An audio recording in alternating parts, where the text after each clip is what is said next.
ஒரு காலத்தில் நமக்கு தான் படிக்க தெரியல, நம்ம பிள்ளைங்களையாவது நல்லா படிக்க வைக்கணும், நமக்கு தான் மார்க்க விஷயங்கள் சென்று சேரலை, நம்முடைய பிள்ளைங்கள் ஈஸியாக மார்க்கத்தை தெரிஞ்சுக்கிற வசதி வாய்ப்புகள் இருக்குது, அவங்க சிறந்த ஆலிம்களாக வரணும் அப்படின்னு ஆசைப்படுவோம். ஆனால் உண்மையில் கால சூழ்நிலை எப்படி இருக்குன்னு சொன்னால், நபி அவங்க மறுமை நெருக்கத்தில் எப்படியான நிகழ்வுகள் ஏற்படும்னு நமக்கு சொல்லும்போது, முஸ்லீமில் 2907வது செய்தி, அறியாமை கால கடவுளான லாத்தும் உஸாவையும் வழிபடாத வரைக்கும் இரவும் பகலும் வராது. அதாவது இஸ்லாத்தில் சிலை வணக்கம் வந்துடும், இந்த உலகம் நிறைய மக்கள் சிலை வணக்கத்தை வழிபடுவாங்க அப்படின்னு சொல்கிறாங்க. இதை கேட்ட சஹாபாக்கள், யார் ரசூலல்லாஹ், நம்முடைய மார்க்கம் முழுமை அடைஞ்சிடுச்சு, தெளிவாகிடுச்சு, தெளிவான தூதரை அனுப்பியிருக்கேன்னு அல்லாஹ் சொல்கிறானே, அதன் பின்னரும் சிலை வணக்கம் மீண்டும் வருமானு கேட்கும்போது, ஆமாம், இறைவன் நாடியவரை இஸ்லாம் உலகம் எங்கமும் பரவும், மக்கள் அதனை பின்பற்றி ரொம்ப சிறப்பான முறையில் இருப்பாங்க. ஆனால் மறுமையினுடைய நெருக்கத்தில் என்ன நடக்கும்னு சொன்னால், ஒரு காற்று வீசும், அது யாருடைய உள்ளத்தில் ஈமான் இருக்கோ அவங்களுடைய உயிரை எல்லாத்தையும் கைப்பற்றிடும். மீதி இருக்கக்கூடிய மக்கள் எல்லாம் ஒழுக்க சீர்கெட்ட, மார்க்கம்னா என்னன்னே தெரியாத மக்கள் தான் இந்த பூமியில் இருப்பாங்க. அவங்க சிலைகளை வணங்க ஆரம்பிச்சிருவாங்க அப்படிங்கிற எச்சரிக்கையை சொல்கிறாங்க. எனவே நம்முடைய பிள்ளைகளுக்கு இப்போதிலிருந்தே மார்க்க கல்விகளை ஊட்டி வளர்க்கணும்.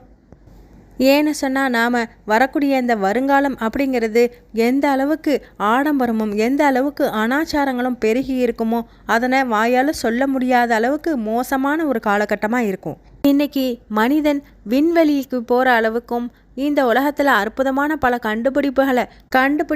கண்டுபிடிக்கிறதாகட்டும் எல்லாத்துலேயுமே வளர்ச்சி அடைந்து டெக்னாலஜியில் டாப் லெவலில் இருக்கான். ஆனால் தன்னுடைய இறைவன் யார், நாம் ஏன் படைக்கப்பட்டோம், இந்த உலகத்தில் நாம் எப்படி கட்டுக்கோப்பாக வாழணும், நம்முடைய அண்டை விட்டாட்டையும் குடும்பத்தார்ட்டையும் நண்பர்கள்ட்டையும் சக மனிதன்ட்டையும் எப்படி பழகணும், இந்த செல்வம் நமக்கு நிரந்தரம் இல்லை அப்படிங்கிற எந்த ஒரு விஷயத்தையும் தெரிந்து கொள்ளாமலும் அதனை செயல்படுத்தாமலும் அப்படியே காலம் போகிற போக்கில் ஜாலியாக என்ஜாய் பண்ணிக்கிட்டு சோஷியல் மீடியாவில் தங்களுடைய ஃபோட்டோக்களை போட்டுக்கிட்டும், இஸ்லாமியர்கள் அப்படிங்கிற போர்வையில் ஹிஜாபை கூட சரியாக போடாத பல பெண்களையும் அதனை கண்டிக்காத ஆண்களையும் தான் இன்றைக்கி நாம் பார்க்குறோம்.